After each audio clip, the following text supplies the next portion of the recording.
Yeah, Ravi. So while we are traveling, I would like to ask you. So you follow Jody Dispenza, right? Yeah, So, yeah, yeah. so can you? I would like to have this conversation with you from a long time. Can you give us some intro to Jody Dispenza and what are the things which you like about? Sure. Oh, yeah, definitely. This thing, yeah, so my journey, or it's been around a couple of years since I started following Dr. Joe. So let me give a quick intro about him. Dr. Joe is basically a neuroscientist, and he's an author, and he has basically done significant amount of research on the mind-body connection. So primarily on what kind of influence our thoughts or mind has on matter. When you say, yeah. Uh, so everything that we see around us is matter. Okay, so now, and we have mind and we have thoughts. So now, how much of our thoughts influence or have significance in creating the matter that we see around? Are these two different, or are these two same? Matter creates mind, or mind creates matter? This is the area he has been focusing and done significant amount of research and work in the past about two and a half decades, and worked with many of the well-renowned universities, and got acknowledgements from them as well.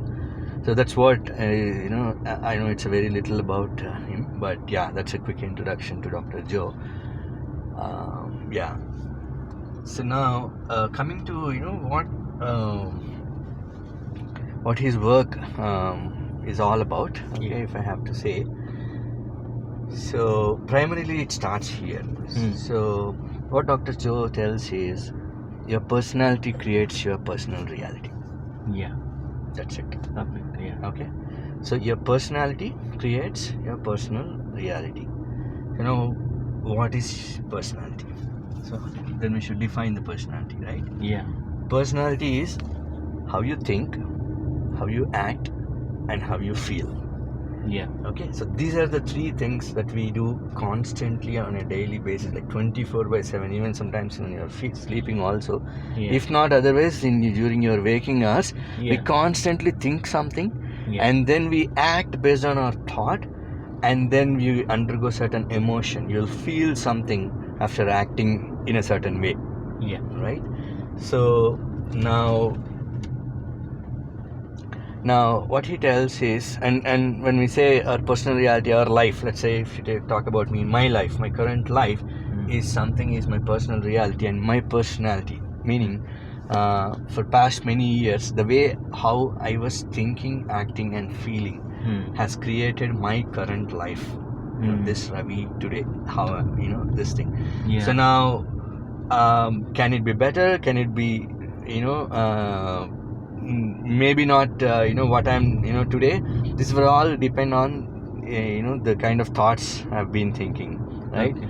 So now then if we consider, I mean in general, if you see, right, most of us are not like very satisfied or very contentful about our current personal reality. Yeah. Okay, if one is, it's great. Okay, Yeah. but if we talk little practical terms, so people still want something. People still think, no, I deserve more. I want to do that. Okay, Yeah. say I want to live in a better home. Yeah. I want to drive a better car. I want to get into a better job. I want to live in this country. I want to go this here. Yeah. All these things, that we aspire for, but meaning something that I'm living a life which is not. I'm so happy about. To know why is this gap. Okay, so and then now we are saying that my personality has created this. Okay, so if we believe in that concept, okay, so what Dr. Joe says is, okay, if you can agree that your Yeah. personality has created your personal reality now, Yeah. then the same personality can create the personal reality that you want. Yeah. Okay, so now it boils down to, now all that you need to do is control these three things: how you think, how you act, how you feel. Yeah. Because these are the three things that created this. Now if I'm saying no, I don't want this, but I want that, then all that you need to do is again control this. You got me, right? Yeah. If thoughts can make me sick, Yeah. thoughts can also make me well. Yeah. Thoughts can make me prosperous. So now let's start thinking on those lines. So now, what thoughts should I fire and wire in my brain, so that I can create the future that I want? Yeah. I can create the life that I want. Yeah. Is where this whole thing, starts. Yeah. Okay, and then he goes about giving the reasons why I have been thinking like that. And then he goes deep into the brain. Okay, how our human brain works. Okay, so what are all the different individual components of the brain, and how each of these things are organized. Okay, and now he talks a lot about again stress. Okay, stress, what kind of thoughts stress will cause, how to avoid that. Okay, and then he gets into meditation. So how basically, this is the I believe the platform is set, right? So now, in order to do that, he has provided a lot of tools and formulas. He calls it as a formula. Okay, so he basically tells, in order to do that, you need not be reading hundreds of books and all that. He filtered all that knowledge, and he created that into a formula. So if someone who really wants that change, then they can just follow the formula. But you also have the freedom to explore on your own, and and try to find, and if you feel that makes sense, then we can follow. So that's at a pretty high level. Okay. So, see, somebody has to develop their personal reality, as you told. So, what are the steps like? I mean, you told like these are the 3 steps they have to follow. Can you elaborate them? Oh yeah, sure. So the first thing is, now we said that these 3 things: how I think, how I act, how I feel, created my personality. Now I want to change this.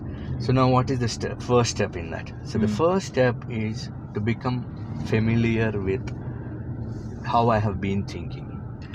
Okay, most of the time we all don't know how we think, because so that's why Dr. Joe calls it as our body is our unconscious mind. Okay, so then probably we will slowly get into little technicalities as well. So now we have these 3 parts of brain. Okay, so you have your neocortex, and you have your limbic brain. It's also called as middle brain. And you have this cerebellum. Okay, so these are the 3 components. Okay, so your neocortex, that is like what makes a human is only this neocortex. Nothing else. Okay. If you talk about leg power or muscle power, elephants has much bigger than that. Okay, if you talk about anything, running, anything that man can do is much lesser and smaller than a few animals that God has created. But the only thing that God has given to humans that makes a human today, and then a human can now challenge anything. We can challenge weather. We can control huge elephants, lions, tigers, and probably if dinosaurs also there, by now man would have controlled the dinosaur as well. No doubt about it. But where are we getting all those skills? That is this one component called neocortex, which is something that is not present in any animal except for humans. Okay. So now within that, so now 2 things that happen in our neocortex. So one is this is something called frontal lobe, that will be there right in behind your forehead. Frontal lobe is responsible for your conscious brain. So anything that you do consciously, okay, so when you're like, let's say if you want to buy something, okay, and then you're comparing the prices, okay, whether to buy this or not, you're comparing the features, and these kind of things, or you're telling your teammate to to do this task, or when you're actually talking in a meeting, presenting something, okay, and when you're writing an exam. So these are all the times your frontal lobe is active, your conscious brain actually works. Okay, and then the other part of your neocortex is your thinking brain. So basically that's where all your neural networks are stored. Okay, Correct. so that's the you can consider it as a hard disk.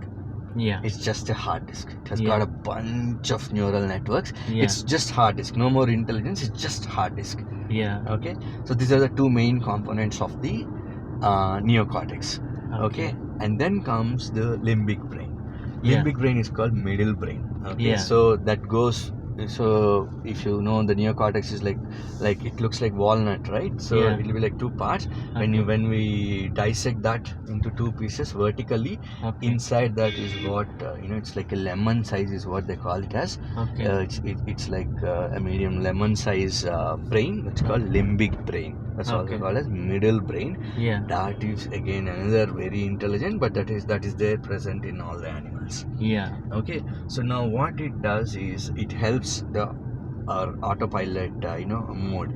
So see, now if you actually think who is beating the heart, right, who is pumping 4 liters of blood every day through thousands of miles of blood vessels that are there in the body. We are not doing it. We don't even know that is all happening. But without failure, whatever you are doing, when you are running, when you are rushing for something, when you are busy talking, presenting in a meeting, when you are sleeping, when you are eating, when you are bathing, in every that guy is taking care of running you, putting you in autopilot mode to take care of all your basic bodily needs. So that is taken care by limbic brain. That's basically is also called as a chemical factory. So what it does is it speaks to the body in the form of chemicals. Okay, so I'll just digress a little bit here. Okay, so what they say is Dr. Joe says is thoughts are the language of the brain and feelings are the language of the body.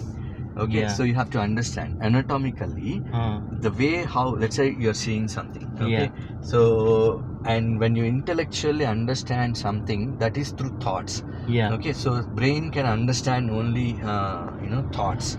Okay, but your body, meaning your hand, your legs, your your digestive system, your pancreas, whatever the upper part, the part above your throat. Again, in that also your skin and all is all part of this body only. Only the brain part, the language of the brain is thoughts. Okay, so now whatever your brain at any point in time has intellectually understood, brain perceives something, it understands something, but how will it tell to the body? You have to understand, it tells to the body in the form of an emotion, in the form of a feeling. Okay, and how an emotion or a feeling is created through some chemicals. Okay, so I see something or I hear something, then my brain understands something. Now I want to tell that brain wants to tell that to the body. Okay, let's say I see a tiger there, so now it perceived something, it will tell in the form of fear. Okay, so now fear has a chemical formula. Your anxiety has a chemical formula. Your sadness, joy, every single feeling of us has a chemical formula. And limbic brain is the one that actually makes those cocktails. Okay, so it will immediately, instantaneously, as your brain perceives something, so then the instruction goes to limbic brain produces that chemical, releases into your blood. It just gets into your blood, and then you will understand. Your body will start running, moving, acting around, or like feeling sad, emotion. You can see sometimes, your goosebumps, your, whatever, your facial expressions. Whatever, everything, then body, will take the chemical and then it decodes it, and then it will behave in a certain way. So this whole thing is done by this thing called our limbic brain or the middle brain. And then comes our third brain, that is our cerebellum. Okay, that is also called our subconscious brain. This is again another very critical thing where our programs are stored. Okay, so all this autopilot mode Okay, and then the programs, why do we do things in a certain way on Yeah. a daily basis, including, let's say, for example, the way you bath is always same. If you Yeah. actually see the way we lift the mug, the bath, or the Yeah. way we wipe, or Yeah. wash the body and wipe, with your towel, or the way you brush. Yeah. Okay, these are all the programs, Yeah. and the way we drive, all these things, will be stored in that. But these are some of the things that but there are many things, when we talk to people, how would we act, how would we do, how would we perceive. Yeah. Okay, all these kind of, and basically our beliefs, everything that Belief all system. your entire belief system is stored in your Subconscious. subconscious mind. Yeah. And the physical component. So if you want to know where my subconscious is sitting, Yeah. it's sitting here. Yeah. Okay, it's like you will have this component called cerebellum. Yeah. Okay, and it's like a flower kind of a thing. You can actually see the brain images, and Yeah. okay, so that's where all this information is sitting. Yeah. So these are the three components again that will help us from going from knowing to doing to being, is what Dr. Joe says. Okay, anything first you should know, Yeah. and then you will do, and when you do something again and again and again, you will become that. Yeah. You will be that. Yeah. And now today I am like this, I am being this because I have done certain things again and again and again. Again. Okay, so now the point is, I have to identify those things which I did again and again and again, created a life that I'm not super happy with. Yeah. So now I have to identify those things, and then I have to change them. Okay, this is called reprogramming your subconscious mind. Yeah. Okay, so that is where it all starts. So coming back to our original point. Yeah. So when you said, okay, now how do I do, where do I start? Yeah, so all the beginning happens at a point where you have to become familiar of those unconscious behaviors, attitudes, thoughts, actions, the words we speak, the conversation we have. So all that unconscious stuff is something that we have to become familiar with. Okay, then you can identify, and you can take each of those things out, and then you can put that thought which you should be actually thinking in order to get there, and then do it again and again until it becomes, because it's called the power of subconscious mind. Why they say is, okay, I'll just talk a little bit about habit here. Okay, so anything is what is a habit? Basically anything done repeatedly for so many times will become it's like a you will have the ability to do it very unconsciously. Okay, that becomes a body thing now. Okay, so that basically is the habit, something that we acquire by doing again and again and again and again. So now here, habit, when I say, I'm not talking about people smoking or people drinking or any other these things. These are actually nothing. Okay, so humans, we have a lot of other hundreds of much more harmful habits than this. Because if somebody consumes alcohol, you can clearly say that this guy is consuming alcohol, and alcohol is going into his body, blood, brain, and then he behaves in a certain way.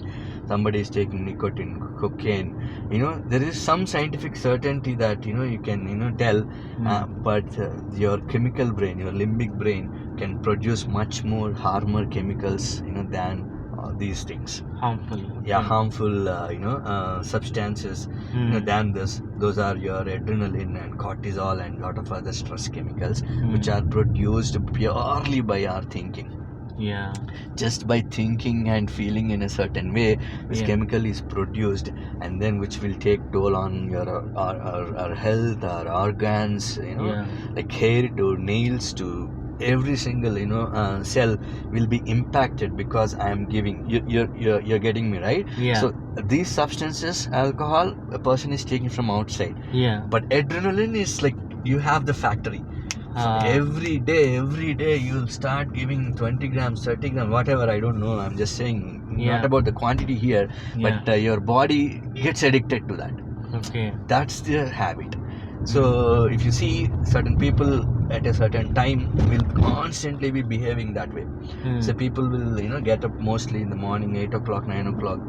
Few people will be feeling very sad, sitting in a corner, worrying about the day, the future, or shouting, on this one, or when like there is this rush, times in the morning, right? Like Yeah. half the homes, if you see, like lot of these things. So these are all what actually they are all. I mean, we are all very good, people. But why is all this happening to us? Is because that chemical dose of 2 grams of adrenaline at 8 a.m. in the morning your body is used to.